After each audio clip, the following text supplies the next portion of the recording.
Well, Coach, how do you assess what you saw there today? What were your big takeaways from today's scrimmage? Tons of awesomeness compared to last week. I think defense did what they did last week, and it was known by everybody, even though there was not a ton of admitting to that. I think this week was back and forth. I think there was a lot of series strung together on offense last week. Half the series were 3 and outs. It just felt like there was really no vibe to it. Guys it just seemed start, stop. You know, it's kind of like driving a clutch, not knowing how to drive a clutch. This go round, I thought it was very, very, very emotional. I think there was a lot of plays made on both sides. There's some fourth down opportunities to go for it, where last week it wasn't an opportunity just because would have been a game opportunity we would have done. And it's not about the points. Everybody, you know, the points, if there's 5 touchdowns, everybody wants to know why we couldn't stop anybody. If there's no touchdowns, are we going to be able to score on anybody? Like, I don't put a ton of stock in the points per se. We dropped the ball in the end zone going north away from the scoreboard. So there's some things that could have happened if you were here the whole day. But I was very, very excited up until the interception on the last play when, you know, there's a little ruckus at midfield. And I had a smile, you know, because things are going, and then my smile went to a frown, and instead of bringing it up and shaking it up, we had to run to win before we shook it up. And so now I'm back to smiling. How do you handle a rough up like that at the end? I saw you were talking to the player in question, but what do you think of situations like that, and how do you handle that as a head coach? Oh, it's good. It's fair. It probably doesn't get asked unless they happen while you're in attendance. The game of football is very, very played with a ton of emotion, and we truly tried not to be emotional when we play, because if you're making emotional decisions, whether they're physical or verbal, probably not a good spot to be in. You're probably out of character. And so I, as a coach, will not hop in those things. That's always been my thing. The easiest thing to do as a player is to come to your teammates' back, and then that's when everybody starts pulling and prodding, and then someone's got me, so now all of a sudden 2 becomes 4, becomes 8, and it kind of multiplies.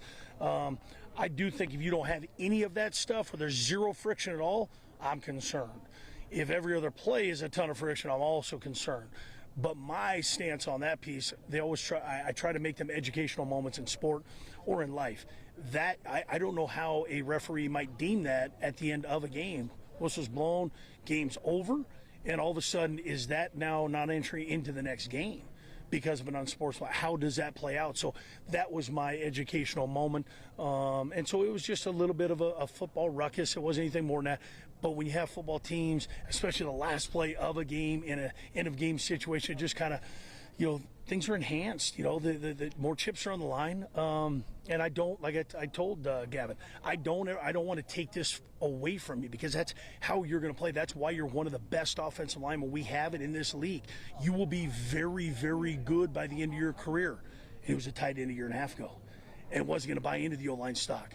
So there's a lot of me that's like, okay, you have a lot of the stuff we're asking. You just can't go over the line. You can look at the line, you can get to the line, but just don't go over, because I don't know how the humans in stripes are going to call that and play that out. Looking at your quarterbacks, you got a good, healthy competition, it seems like. Where are you at? If you had to pick a starter for that Northern Arizona game, are you ready to? No, at the end of spring, like I told Larry, we committed to doing this, you know, by the end of spring. I'm not going to sit here and say May 1st if you're here Friday. I don't know when school gets out on Friday, but if you're doing the Friday thing with us next Friday, I'm not going to. We're not doing it on May 1st. We'll sit down. We need to talk as coaches.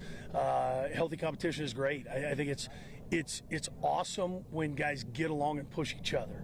It's awful when it's almost like a 1v1 competition in any situation where they're almost kind of keeping the nose to themselves and not rooting on each other. And so, especially at that position, it's so pivotal that you have more than one that can operate win-based sky games. We have that, in my opinion, and we'll work that out once May 1st comes. We'll put our feet on the ground, put this in the books, and then the decision will not linger into fall.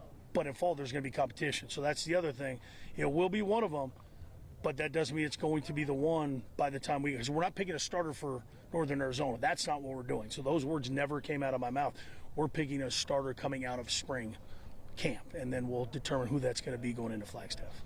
Coach, what'd you like from defense today? I mean, they were kind of flying around doing some good things. We talked to Bjorn a little bit, and he doesn't talk much, but he got a bigger smile. Yeah, he is. The ball finds him, and he finds the ball. That's kind of what I was talking to a few of the guys on defense. Him and Marcus Nixon have been kind of ball magnets a little bit this spring. They just kind of found ways to collect leather, and it's just, and at some point, even if it was tipped to them or they made an awesome play like Bjorn did last week, I mean, they're just finding ways, and that's how you get noticed when it's who's that, and who's that, and they're on different plays. It's like at some point, like, you got to play that. So he's finding himself opportunities down the road, and so he's a rangy kid. He's a football player, still raw in some areas, but boy, he sees ball and goes and gets ball in the air and when people have it. And so I think we got a huge freshman class coming off a redshirt last fall that will impact this season a ton. And so, naturally, Dan's going to say, well, why didn't you play him last fall? I mean, sometimes it's better to give them a chance at college and get to know college before you put them out there with the Wolves. And so I bet you half those guys are going to be impactful in some way, shape, or form, not just on special teams this next fall for us. I don't want to oversimplify it, but like, is it no such thing? I know you're gonna tell me if I am. With the offense, is it just finishing drives, or is it?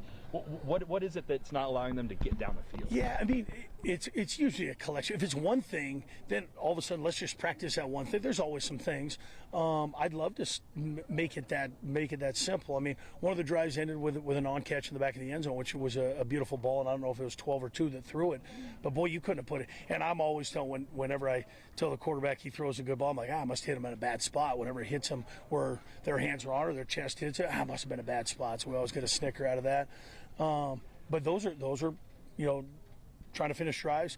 The quarterback not live is interesting. They probably pushed the sticks one time, but again, we're not going to get caught up in that. Make it abundantly clear that the guys and the defenders are not close to the quarterback, because the whistle will never blow if you're 10 feet away from the quarterback. You do know that.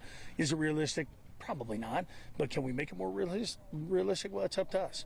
So I think it's a little bit of both. And we were thin at running back. We had one going into this scrimmage. So that's part of it. We're hamstrung a little bit by some of the play calls just because we're limited in personnel. But I think those guys did a really good job. We went longer distances today than we did last week. Dan doesn't know because he wasn't out here last week. But we went, sat at the 10, sat at the 20, sat at the 30. Most drives started between the 20 and 40 last week. So we put a little bit more length on the drives, and I think that showed with some of those 8, 9, 10 play drives that we strung some stuff together. Just couldn't get it done on 3rd and 4th down at a time or two. Kaden talked to us about how much the offense roots to the defense roots to the offense, and even though it's a lot of competition, you wouldn't know that I saw today. Yeah, lots of good competition. Yeah. So about how have you seen that as a coach of how the team is competitive with each other, but still so supportive on both sides of the ball with each other? I tell you, it's the worst seat in the house being a head coach. It is absolutely the worst seat in the house because you lean one direction and you just get pulled back. I mean, so you're right on top of the fence because you hear one and then all of a sudden you start leaning into one and then it's like, what's he doing over there? So that's why I'm kind of back and forth on the sidelines. Some of that's good fun. Those guys hang out with each other off the field too. So some of that banter, if you just showed up, would be like, boy, do they know each other? Yes, they know each other really well. That's why they do. It's kind of like brothers in a sense. We're just football brothers, and so we just don't want to take it over the top and inhibit our opportunity to then, okay, what's next? Like if we're dealing with something and we get the ball back, like can we channel and our focus into the next play without being too distorted with us slightly bantering our brothers, if you will, but.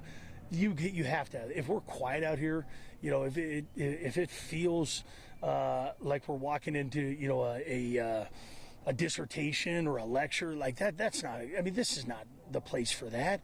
So some of that's good stuff. The decibel level's a little loud without the music on, and no Dave Spencer on the call. So it's good fun, but then we got to channel our energies, channel our focus, get on to the next one. So we had an awesome one on Thursday, probably the most joy I've had probably in the last, year and a half. And I've had some joyful moments, but it was really fun. So some of that is, hey, can I get in on your team and talk some banter to them, and then before you know it, I got to be on their team and talk some banter to them. So just keeping it fun is the way to go, especially in spring, because fall's got a different temperature. We all know that. Today also marks the first time in 47 years that there's been no FCS players drafted in the first 3 rounds Oh, really? of the NFL draft. Yeah. So, what do you think that has to say about maybe the sort of the state of the FCS, the transfer portal, how that kind of works, of how a lot of talented guys here, but that's a sizable mark to have no one in those first 3 rounds? Well, I'm not going to go too deep because we'd be here forever, and I don't know if you have enough tape. But I think to some of the pundits that talk about the draft and the build-up, a lot more guys are staying at college. There's a lot more 24 and 25-year-olds, so they say a lot more, redshirt juniors, redshirt seniors that are in the draft. So that probably doesn't help the FCS level and below. And so I've been kind of peeking at when I've gotten home. Usually my wife's got it on when I get home at night. She doesn't DVR it, so I got to hope she didn't change the channel or rewind it back. But I've been keeping tabs on it. I know 4 through 7, I think, is today, so I got that DVR'd because she didn't get that done for me. So I'll get home and watch it after the EWU galas tonight, the award ceremony. But that's it's kind of the way it is. I mean, is it NIL? Is it poor? I don't know. I mean, if I knew, I'd probably, I'd be interviewed by you. I'd probably, have an answer and make some money and have a side hustle as to why that is the case. But I'm just a coach at the FCS level and rooting for FCS guys. I am. And it's not about, like they always talk about, it's not about where you go. It's about an opportunity. It's what you do with the opportunity. You got to get it, but it doesn't matter if it's third or prior free agent. It's the opportunity to get it. So there might be more FCS guys that are more free agents. That might come out. There's more FCS guys that are free agents this year, probably because they weren't as many drafted. But it's about what you do with the opportunity when you get it. And time will tell. So I'm always rooting for this level. Always have, always will. This is all I know. There's a lot of good players we played against that have earned the opportunity to hear their name called. And so we'll see here about midnight tonight when I get back from the award ceremony when I'm watching 4 through 7. You started a game at the end of last season, and now here you are with healthy competition in spring. What have you learned over the last 4 or 5 months about playing quarterback in the Big Sky? I mean, I just got 2 guys in front of me that know the ropes pretty well, Nate and Jake. They've been there and done it before, so it's pretty easy to learn what you need to do and all the ins and outs of playing quarterback. So it's pretty easy. And you were mostly a tight end in high school, and how much quarterback did you play in high school? Yeah, so I started off my sophomore year. I was a starting quarterback at Puyallup, and then through some injuries and changes to the team, I was just like, okay, I'm an athlete. I want to go out there and catch the ball and play some tight end, get a couple blocks, get a couple pancakes or whatever, and just use my athleticism for good. But then when I got recruited here, I was playing tight end at the tight end camp, and then I did good. Didn't get an offer as a tight end, but then Coach Anderson called me up and said he wants me to come in as a quarterback, so that was pretty cool. Why did he want you to play quarterback then? Just we needed another running quarterback in the room, and I'm athletic and I can throw the ball, but I just need a little bit of fine-tuning on the little things, the short routes, the medium routes, the football IQ I think is my weakness, but I think I'm getting there. So yeah, how much has spring ball helped then? Because you're in a bit of a different role than you were. I guess this is your first spring ball. Yeah. So what has this been like in terms of learning those football IQ types of things?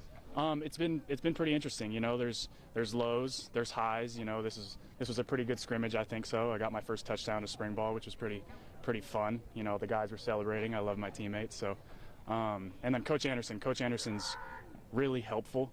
He takes me through the offense, the ins and outs, and he's a really good guy too. He's a really good offensive coordinator, and he's helps me throughout whatever I need. Cool. How do you evaluate what you do on the field? I mean, I know you got a quarterback competition, but also how do you evaluate when the defense is also kind of flying around and doing so well? I mean, is there is it just the goals that you set, or how do you make sure that you're getting better day by day?